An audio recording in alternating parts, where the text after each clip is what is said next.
Hello, welcome to the Analyst Inside Cricket with me, Simon Hughes, in London.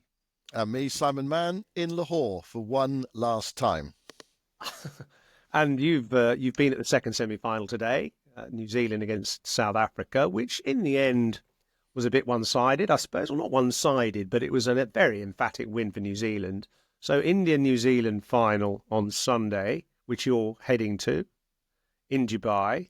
So we'll sort of look ahead to that, but we'll just consider what the teams that won did right and what the teams who lost did wrong in today's podcast.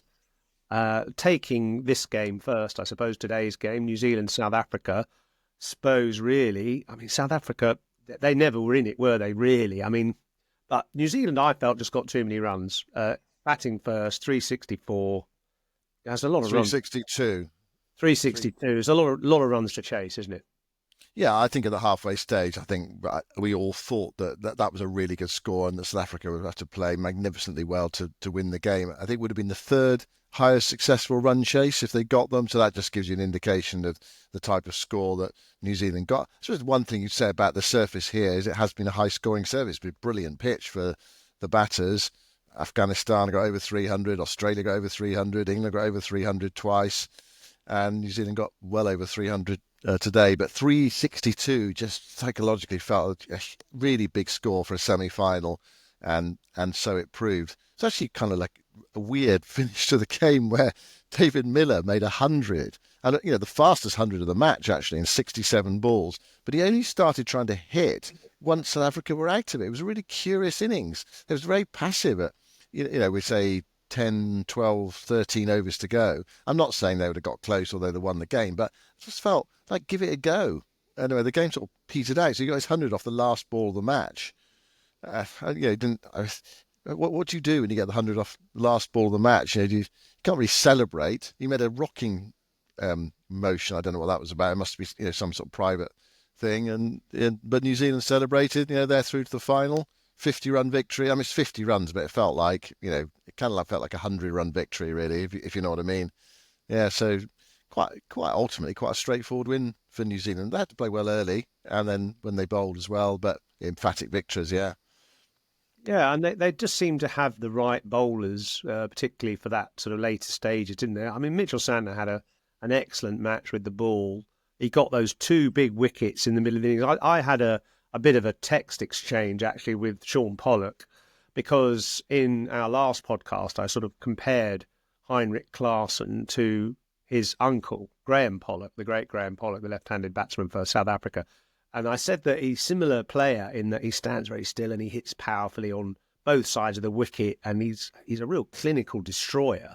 And I thought the stage was perfectly set for him today. And actually, Sean Pollock said, well, funnily enough, Graham Pollock, his uncle, said to him as a piece of advice when Sean Pollock was first coming into the first-class game, his piece of advice with the bat was try and pull spinners off their length, i.e. play deep in your crease and pull them over mid-wicket. That's a great way to play spin. And so Sean did that, a fair bit in his career when he was batting sort of down the order. And Heinrich Klaasen is exactly the same, isn't he? He's brilliant at getting back on his stumps and pulling the ball, which isn't very short, over mid-wicket, pulverising it over deep mid-wicket. And the stage was set for him today at 140 odd, and he tried that shot a bit too early in his innings, I thought, to a clever bowler like Santner, who just varies his pace quite subtly and bowls a quicker ball, which looks shorter, but actually isn't. And Klaasen went for the pull, beaten through the flight and skidded through and bowled him. And he'd only been in 5 minutes. And they needed to get that score, 360, they needed a big contribution from him, and they got nothing. And then Santner winkled out a couple of others, and suddenly, were really up against it. Yeah, once Klaasen went, that was it. So he came in at 161 for 3 when Santner bowled a fine delivery to get rid of Rassie van der Dusen, but bamboozled by it. It was a really excellent ball that sort of pitched and straightened. He was out for 69. And then Klaasen, as you say, in the next Santner over, caught by Henry at long on, and that was it really. 167 for 4 on the 29th. Needed something pretty special to win from there. Henry injured his shoulder, trying to take the catch and went off the field. That's a bit of a concern for New Zealand, although he did come back and bowl later, and they think he's going to be okay for the final. And he did well in the last match against India, where he picked up some early wickets. So obviously he's a key component of the New Zealand side. Yeah, it was a strange game. It felt as though it could, we were on course for kind of like another high-scoring classic. Especially, South Africa were making a decent fist of it when they batted. They were keeping up with the rate and keeping up with where New Zealand were. But those 2 wickets of Santner, I thought, yeah, excellent. He's a strange sort of bowler, Santner. He reminds me. He reminds me of sort of someone trying to almost like pick a lock with the way he bowls. It's a very idiosyncratic action. I know, a lot of people have got their own way of bowling, but he doesn't look terribly threatening. But he's such an effective bowler in white ball cricket. I mean, you can perhaps explain why he is such an effective bowler. Oh yeah, yeah. I mean, it's a good question. I mean, he stumbles. So he's a bit like his run up is quite unpromising, isn't it? There's no menace in his run up, like with a Shane Warne or Murali or somebody like that. He sort of lopes to the wicket, and it almost an apology of a run up. But it's he's got quite tall, long arms and big levers, and it always helps if your limbs are a bit longer. It gives you a bit more the leverage with bat or ball or golf club. Some of the best golfers are tall, aren't they? They can just hit the ball that bit further.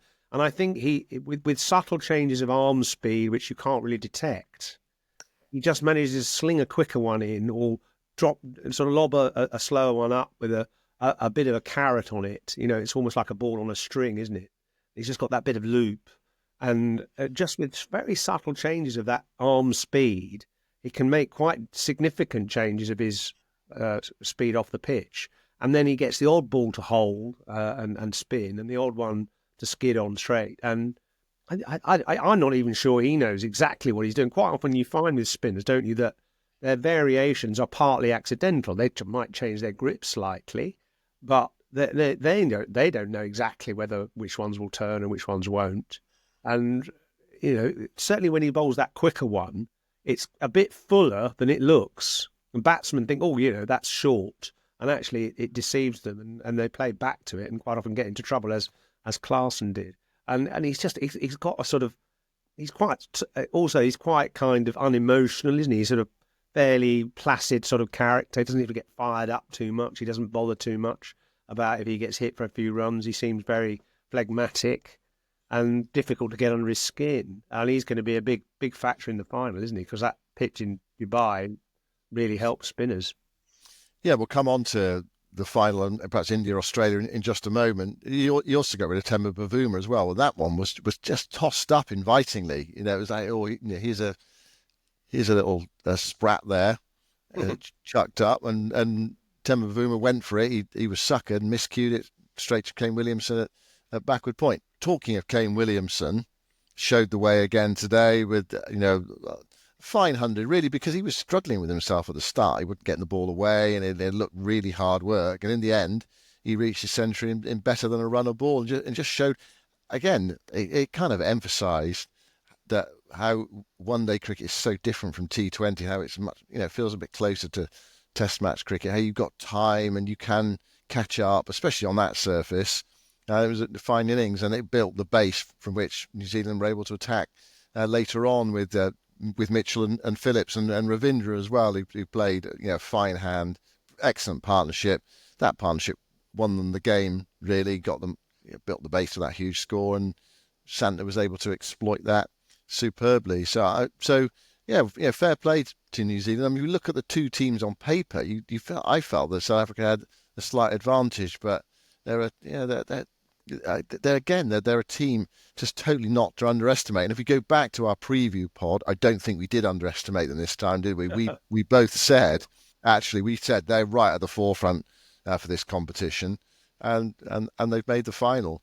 But a big hurdle to overcome in the final against India in Dubai. Actually, you just telling, you said there, the spin in Dubai. Actually, the last game, the India-Australia game, it didn't actually turn that much, did it? A lot of both sides had 4 spin options, and India have had 4 spin options. The previous game against New Zealand as well, but the ball didn't turn that much. It wasn't it wasn't a sort of ripping, ragging turn or anything like that. And the fact that India were able to chase down, close on 270 with a degree of comfort, perhaps exemplified that. Although, of course, it's not the strongest ever Australian bowling lineup. What did you make of that first semi-final? Well, before we get to that, I just wanted to say that I mean I think the South African New Zealand game was very difficult to call at the start, wasn't it? In fact, the night before, I was really not sure who was going to win, and so I went with my pancake tossing for Shrove Tuesday to see if I could get an answer. And basically, I made one quite out of a batch of about 10. I made one reasonable pancake, and I thought, well, I'll do a toss, and if it's a bad toss, then New Zealand will win. And if it's a really good toss, South Africa will win. And I did actually a really perfect toss, and the pancake landed flat in the pan on the other side. Beautiful. So I said, right, South Africa are going to win. That proved to be a futile exercise. You're taking the Analyst Inside Cricket to new levels, aren't you? There, new statistical levels. Was it an octopus that the BBC had in their studio once to be able to vote on World Cup results, cricket, football World Cup? I don't think it was the BBC, Oz, but there was an octopus, I think, that people used to try to measure the results of a football World Cup. In a tank, obviously. Yeah. Anyway, but just watching that New Zealand innings, the batting, Ravindra has this panache, and he's a lovely, stylish player, isn't he? And then Williamson has precision. He is so versatile. And there was one shot he played at one point where he came down the wicket to a faster bowler who banged it in short, saw him coming. And a lot of players would have tried to flap it over mid-wicket and tried to pull it off the front foot. He just laid back and sort of uppercut it over short third man and sort of steered it over the top. Beautiful shot. And he's got so much time. He seems to, get into positions and then, right, now, where's the gap for this ball? I can just angle the bat there or just steer the ball there. Amazing repertoire of very simple shots. And yeah, exactly like Joe Root, dissects an attack. He doesn't try and bludgeon it, destroy it. He just strokes it around and picks those gaps. I'm really excited when he's coming to Middlesex, actually, because he's going to come into Middlesex this summer. And I want to do a masterclass with him about placement and then, put some cones down and see how he does it, because he's absolutely kind of precision engineering with the bat, isn't he? He's absolutely fantastic. And then Glenn Phillips gave the kind of icing on the cake at the end there with 49 off 20 odd balls. And did you see how he backed up? Yes, I did. Wickets. I mean, that almost knee on the ground like a sprinter with his bat flat on the ground in front of him, getting ready to run as fast as possible. He must be the quickest guy between the wickets in the world. Well, and also it showed in the field as well. I mean, he was everywhere. He was just sprinting after the ball. That total bundle of energy. So you think that might be enter the MC? Is there still an MCC coaching manual or not? Are they given up on that? Listen, they have given up on it, because I looked it up recently, and I think the last MCC coaching manual was actually produced in 1976. Right. So you'd say it's out of date would be an understatement. I would like to kind of work with the MCC on a new version, actually. So yeah, watch this space. I think it's an interesting area because there's so much to the game now compared to that, and yet people still trot it out, don't they? As that shot wasn't in the MCC coaching manual. Well, about 90% of the shots played in the game aren't in the MCC coaching manual. No, but every now and again there is one, and Williamson plays them, doesn't he? And there were plenty on display today. Yeah, so ultimately disappointing for South Africa. I don't think we're going to go there with the C word. I just think they were a bit outplayed today. And the other thing as well, you talk about what were the sort of key aspects of the game. I think actually, strangely, winning the toss was quite a key aspect today. It was a nice afternoon, sunny, but also quite windy, which took the dew out of it. So both sides were desperate to bat first, and you can see why. Batting, relatively speaking, without pressure. Obviously, there's pressure in an international match, but when you bat first in a semi-final, my BBC colleague Vic Marks, former Somerset off-spinner and England all-rounder, also semi-finals, big knockout games, try to bat first, get a score, put the pressure on, try to squeeze the opposition. And South Africa, I think, were minded to do exactly the same thing. And who knows, if they'd won the toss, who knows, they might have got away and got 350, and it would have been really tough for New Zealand. So the wind today meant there's quite a really strong breeze for most of the day. It might, I mean, I don't know whether this is scientific or not, but it felt as though it might have dried out the pitch a bit as well, so that by the evening there was just a bit of grit for the spinners. So there wasn't much spin early on for Maharaj, but there was for Santa bought an absolute beauty. We mentioned it already to get rid of Razzie van der Dussen. So I think that was quite a key aspect to the day's play as well. Back the opposition out of the game, which is one way of going here. England tried it against Australia, thought they might have done it, 351, but the dew came later on, and also Australia played splendidly, and England, probably didn't have enough ammunition with the ball to hold them. So that was a factor today as well, definitely. Second semi-final, well, the first semi-final, yesterday's game, India-Australia. I thought actually Australia was shaping up to pose India a proper problem. I thought they could get close to 300. And on that pitch, that was going to be difficult to chase. I mean, India do have such deep batting, and they're so acclimatised to playing on that surface as well. But I thought Australia threatened 300. Steve Smith was out in the 37th over, and the score was... Sorry. Put your glasses on. No, I can't find the note. Steve Smith was out in the 37th over at 198 for 4. So 13 overs to go, close to 200. And he was shaping up well. He was playing an orthodox innings as well, wasn't he? And I thought they should get Maxwell to come as well. And then it all just sort of fizzled out, really. Smith missed a full toss. And actually, I've noticed that a lot of bowlers, that the Yorkers get ramped and the slower ball bouncers get hacked over mid-wicket or sliced over backward point or whatever. All their variations get absolutely collared. The low full toss, kind of halfway up the stumps, doesn't seem to get hit very often. It does occasionally. The fast low full toss, say 6-8 inches off the ground, seems to be one ball that batsmen of the world haven't quite yet worked out how to hit out of the park. Mm. And that was a low full toss. Smith gave himself room, tried to smear it through the offside, missed it, bowled. And, it sounds an odd one, doesn't it, to say that the low full toss, the sort of shin-high full toss is the best ball to bowl to a flailing batsman, but seems to be proved to be correct, actually, over the last few months. Well, it's an absolute deadly ball in club cricket, isn't it? I mean, if in doubt, bowl a full toss, and that club batters' eyes light up and they hack it to mid-wicket or miscue to mid-off or mid-on. I mean, you could argue, Steve Smith, some people say, get out to a full toss, it could have been so different, because he did play onto his stumps and the bails didn't come off, so he had a bit of luck there. But it's interesting that, because, just going back to the full toss thing, because, of course, batters are not really conditioned to facing full toss. When they go in the nets, and do the throwdowns, they very rarely face full tosses. They face a lot of other stuff. They have their own routines, and they work on the drive and the pull and the cut and the ramp and all that. Do they face many full tosses at 85 miles an hour? I bet you they don't. I'm not seeing it.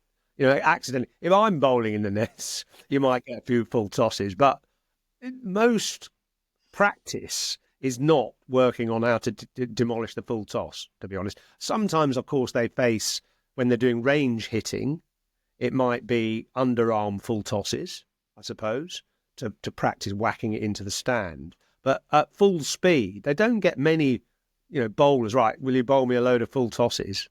So, I don't know, it might just be one area of slight weakness in the modern batter. Mm.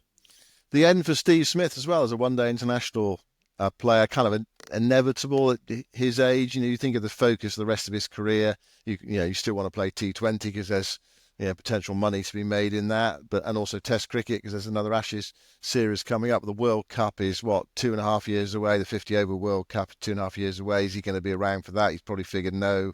And also, you need to keep playing 3 formats, and it does drain your energy. So I saw inevitability. Actually, when you think about it, Australia's captain for this tournament in place of Pat Cummins calling it a day. So there's that one thing, and one sort of gladiator steps aside. But Virat Kohli still churning them out. I mean, such a good chaser. I mean, it was a really well judged innings actually. And the biggest surprise was how he got out actually, didn't it? Hacking one to long on.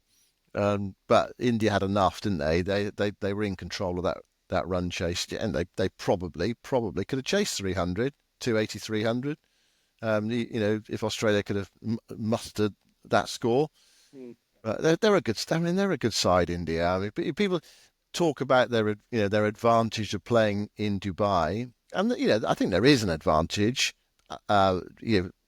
Playing on those surfaces, and not having to travel and getting used to the conditions, and also having the home support, big Indian support in Dubai as well, which they wouldn't have had if they come to Pakistan. So there is that home advantage, whatever Gautam Gambhir says. I mean, but it's not their fault that they're playing there, is it? It's not the fault of the Indian players and the coach that they're playing in Dubai. It's higher up. It's I mean, BCI and it's the Indian government. They could be. I mean, I agree. I mean, they could be a bit more sort of sympathetic to everybody Yeah, else. I think I agree with that. That's a decent point. Go on, make it. Oh, I mean, I just think that they're rather defensive, aren't they, about Yeah. this advantage, which is undoubtedly probably worth about 30 runs a game.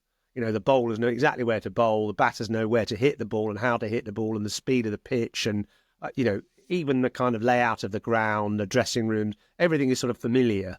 Instead of coming there cold, having one day of practice and then you're into the match, undoubtedly it's an advantage. Their team is well. They were able to pick a squad that was nicely applied to that surface as well. But they are a bit kind of, when people are up in arms saying, "Oh, it's unfair," India got all the advantages. Instead of saying, "Well, actually true, but we've still got to play well," they just say, Yeah. "Well, no, that's unfair." I mean, Sonny Gavaskar sort of saying, "Well, to Mike Atherton and Nasser saying, well, we pay your wages, so stop moaning."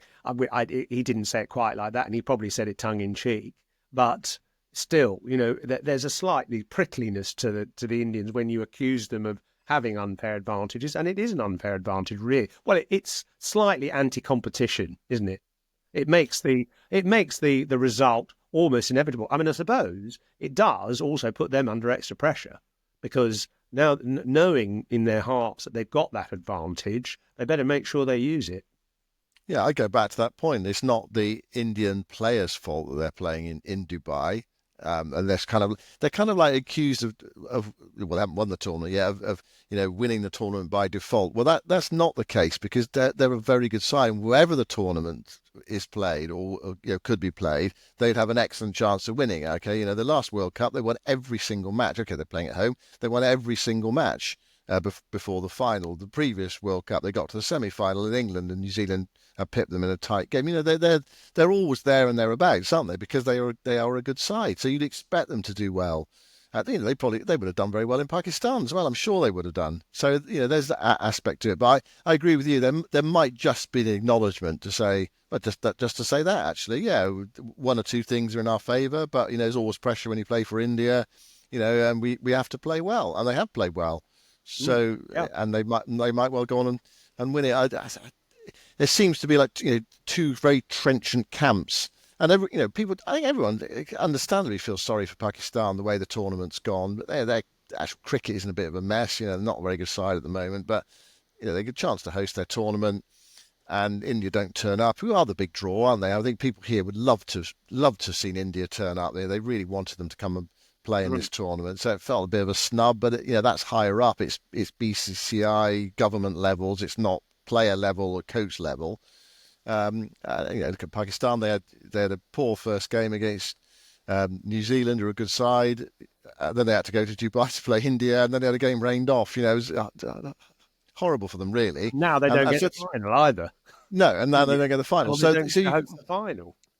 yeah, so you can understand. People have sort of taken sides, and inevitably when there's a bigwig in town, people want to sort of take them down a bit, don't they? Whenever there are sides who are really successful, and they sort of kind of threaten to build a dynasty, people want to sort of take them down because they want to defeat them, and they're a bit envious of how good and how powerful and how strong India are. I mean, again, it's kind of like it's not their fault that they've built that that empire. They've been very successful in doing what they've done, haven't they? And in expanding the game, in reducing the IPL, which makes them lots of money, and having a successful Indian team, which makes them lots of money as well. TV rights, all that sort of thing.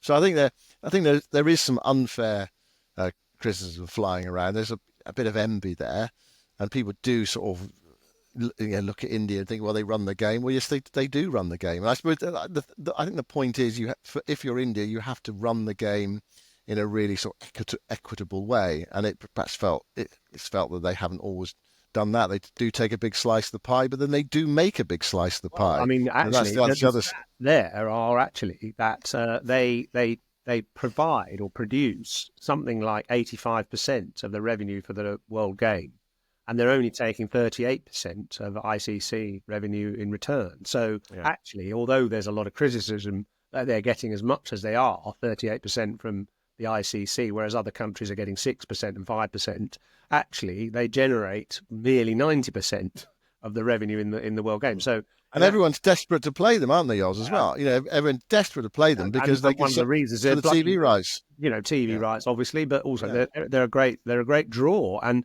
yeah. to give them credit, they've got into the final of 4 ICC events in 5 years, which is the first time any team has done 4 successive IC event finals I think in a sort of 4 year cycle. West Indies made it made 3 finals in a 4 year cycle, but India have made 4 with the World T20, the World Cup, the World Test Championship, and this Champions Trophy. So impressive. I mean, of course, one quite interesting thing in that first semi-final, which was a sort of parallel with or a contrast with the World Cup final in Ahmedabad, was when Rohit Sharma went for a big drive and he sliced it in the air over extra cover, and Labuschagne came galloping round, did a diving catch and dropped it. Difficult chance, dropped it, and Rohit Sharma escaped. And of course, in the Ahmedabad final, there was a similar shot from Rohit Sharma, skewed over the cover field, and Travis Head took a brilliant catch and totally silenced about 120,000 Indians. And that was a key moment. That and Kohli's wicket to Cummins were the key moments in that World Cup final. This time, a couple of little chances, that one to Labuschagne, a half chance or a reasonable three-quarter chance to Glenn Maxwell off Kohli as well, which he didn't quite get 2 hands to. They went down, and so those key sort of chances this time went begging for Australia, and that might have had an impact on the final result. Yeah, it might if could have done ifs, buts, whatever. But yeah, this time India came up with the win against Australia. So yeah, I mean India, yeah, they have been getting a lot of criticism. You see it on social media, and you see pundits saying it as well. I think what will be interesting though is to see the pitch on Sunday. What sort of Yeah. surface do the ICC ground staff, because it is the ICC who are in charge of the surface, give to the two teams, and is it a surface that does, I don't know, let's have a good pitch. Let's have a good final pitch that gives a chance to everybody kind of equally, really, rather than just perhaps favouring spin. I know there's been a lot of cricket played, but they showed the other day actually that you can make a pitch that's not too bad, and that there is something there for the batters. So that's the thing as well, isn't it? What sort of surface are we going to have on Sunday? But as for some of the other criticism that's been flying around, I think you make a really good point actually, that India could just say, yeah, we there one or two things have gone our way, but rather than just being incredibly defensive about it.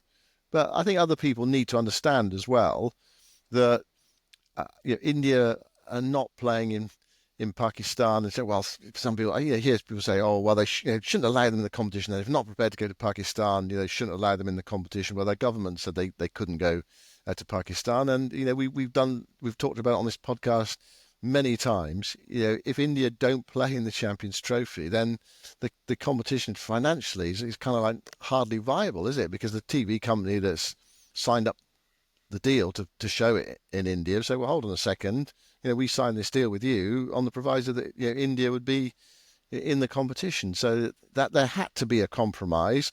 the compromise obviously was going to be somewhere like the UAE. And if India were going to play their matches in the UAE, they had to play all their matches in the UAE, so teams would have to visit them. So I don't see a way around it, really. But it would be probably better for India's PR department just to say, yeah, it's probably helped us out, but yeah, we got to play well, and they have been playing well. So Sunday's final, 9 a.m. start at UK time. You'll be there in Dubai. And after this quick break, I'm going to tell you why Dubai has become such an important cricketing mecca.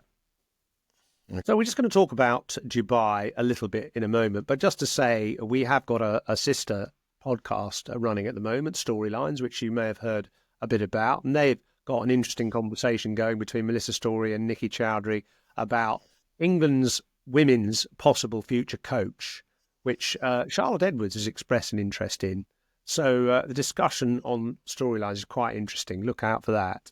And also, we're running our own Analyst Plus site as well with special interviews. The next one is going to be Chris Tremlett, the former England and Hampshire fast bowler, who's coming on our special site, the Analyst Plus, next Monday. And I'll post the explanation of how you can join us for that. It's got lots of extra content, including our special series on the 74, 75 Ashes and other interviews on that site as well. The Analyst Plus, which is patreon.com/theanalyst25. The link will be on the show notes at the end of this podcast as well. But Simon, do you know how Dubai ever came to play cricket, or how cricket ever came to be played in Dubai? Well, I don't know in detail. I'm hoping you're about to tell me. I've got no idea. Well, actually, I've been there a few times and always found it intriguing that a place which is essentially a desert run by, oil sheikhs, has got into cricket and it's actually 20 years since the ICC relocated from Lord's Cricket Ground, the nursery end, remember where the ICC headquarters used to be for so many years, to Dubai. And Dubai has become quite a cricketing mecca. There are 3 grounds there now, Sharjah, Dubai, and just up the road, Abu Dhabi. And interestingly, 5 counties are going to be playing in Abu Dhabi this weekend or just after. It's a tournament going on called the Abu Dhabi Super Cup. And 5 counties, Warwickshire, Yorkshire, Somerset, Essex, and Hampshire, I think, are playing, Kent, not Hampshire, are playing in a tournament with the SACA, the South Asian Cricket Academy team as well, in a tournament at the Abu Dhabi main ground. So, lots of cricket and cricket people going on around Dubai and the UAE generally. And I was often intrigued to know, how this came about. And I got a lovely letter from a retired British airman about 5 years ago, talking about 1943 and saying that, and I'll just read you a bit of his letter, actually, because he says, I was the watchkeeper one morning stationed in the Sharjah Air Base, and I was in the transmission station, deeply immersed in the newly arrived 1943 Wisden. I was therefore disconcerted by the roar from the MO doing his rounds and suggesting that I was not exerting myself. I leapt to attention, waiting for the storm from his mouth. Instead, he said in soft Irish, "What's the book?" "Wisden, sir," I said. He begged me to lend it to him when I'd finished, and we talked cricket for half an hour. He visited later, borrowed the book, and when he returned, told me to get a team up from signals. On the airfield, a gun post stood in the centre of the only patch of hard sand. 20 men removed the gun post. Arab labourers painted 1,000 petrol tins white to form the boundary. Palm fronds were woven into sight screens. A native carpenter produced a scoreboard. Someone told the labourers it was rain-making equipment, and they worked hard and with a will. And then equipment, he says, came in from the weekly Dakota, including a beautiful shorthand gun and more. And even they brought in a mat from the officers' mess in Bahrain as the pitch. They started to play cricket on this airfield where they weren't really too occupied during the Second World War. And eventually a league started and clubs sort of formed and schools started playing cricket and it all took off. In 1981, they built a stadium, a small stadium on the site of that airfield, which was the Sharjah cricket ground, and that's how it all started. So it was sort of exported like cricket to many parts of the empire. It was exported by the military, but then really taken on by the locals, especially the Asian expats and some whites as well, I suppose. And that's how it came about. So it was someone in the RAF reading a copy of Wisden that sort of stirred up the interest in cricket or started it in the interest in the UAE. And yeah, I mean it's become quite an important, well, a very important place in world cricket now, hasn't it? Yeah, presumably the cricket development's gone hand in hand with the development of Dubai and Abu Dhabi itself as well. I mean, they're incredible cities there now. It kind of feels like it's almost like space age cities, and that's got the investment, and you've got the international cricket that's been played there, of course, and you've got the ILT20, its own league, major international T20 league, and on Sunday you got the final of the ICC Champions Trophy, almost by a default because of the India situation. So yeah, it's a feels like a major cricketing area. Pakistan played all their cricket there, didn't they, for many years? Sort of Well, haven in a way, people isn't it? play For home. when Yeah. things don't quite go right. Pakistan played there, as you say, a lot. A lot of the early one-day internationals. In fact, Sharjah has staged more one-day internationals than any other ground in the world. 294, I'm assured it was or is. And Sharjah is about 30 miles up the road from Dubai, the Dubai Stadium, and it was a great place during COVID to play cricket. The IPL was relocated there, wasn't it? Once during when the political elections were going on in India. So it's a really great resource. And now, as I say, five counties and Saka are all playing there as a sort of pre-season warm up. So if you go around Dubai, I mean, yeah, it's a sort of Legoland, but every so often you find a cricket field or a bunch of nets or a sort of small academy or something. There's loads of cricket academies in Dubai, and of course the headquarters of the ICC as well. Mm. Of course, one of the main benefits of playing in somewhere like that is you can guarantee the weather, isn't it? I mean, that's a big issue, and it's especially at certain times of year. Okay, it's really hot in our summer, but in the winter or this time of year, so you can go there and you can train, and you know that you're going to be uninhibited in terms of practice time, facilities, whatever. There's no weather issues. Whereas I suppose if you're staying in the UK in March time, early April, well, March actually, this is when they're really preparing for the season that starts in early April, then you might not get on the field for the whole of March if the weather's poor in the UK. I'm trying to think actually what it would be like playing cricket at the moment in the UK, because actually it's been really warm today. During the day it's warm, but it drops to -5 at night in the south, funnily enough.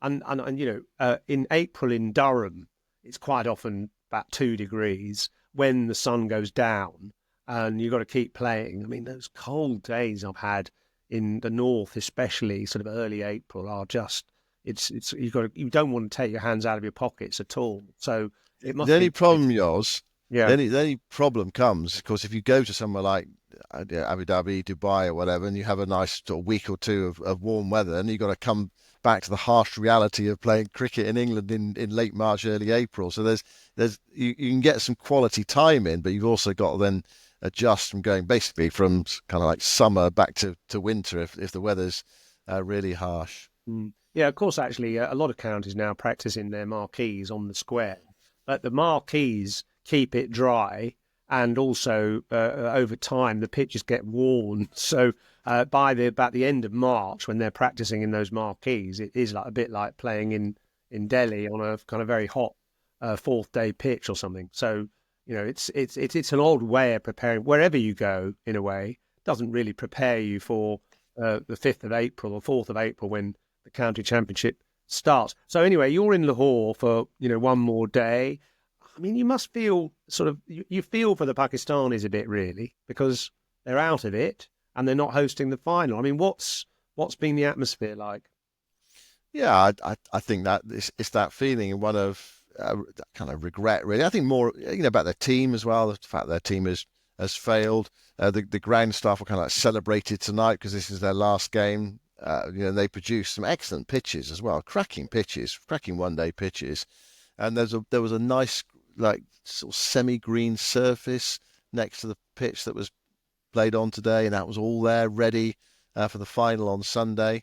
Well, they're going to have to put it in mothballs because they're not going to be using it immediately. They have to use it for PSL or something like that, but not for the final. I think actually would have been India New Zealand here would have been a good final on a new pitch, probably a high scoring game as well, and may the best team win. And we'll go to Dubai. There will be that scrutiny on the surface on Sunday. Yeah, is it a, a, a pitch that's going to be fair to batters all types of bowlers, or is it going to be loaded in one particular way? We shall see, Oz. Yeah, saying goodbye to Pakistan very shortly, heading off to Dubai on the way home, and looking forward to. Well, I mean, I hope it's a really good game on Sunday. We haven't had stacks of good games in this tournament. Tight games, a lot of good cricket, but a lot of quite one-sided games. But the bottom line is, in New Zealand, they're going to have to play very well to take India down in the final. Yeah, well, we'll be back after the final on Sunday night to review it. And just another reminder about, firstly, our Patreon site, the Analyst Plus, which is patreon.com/theanalyst25 for all the extra content. And also my Substack blog, which is called The Crickverse. And you can read all about Dubai and how it originated there. If you go to The Crickverse, you can Google that and it'll come up. Derek Pringle's got some interesting articles on there as well, including a recent one about Devon Malcolm, actually. So look out for that, The Crickverse on Substack. And we'll be back on Sunday night.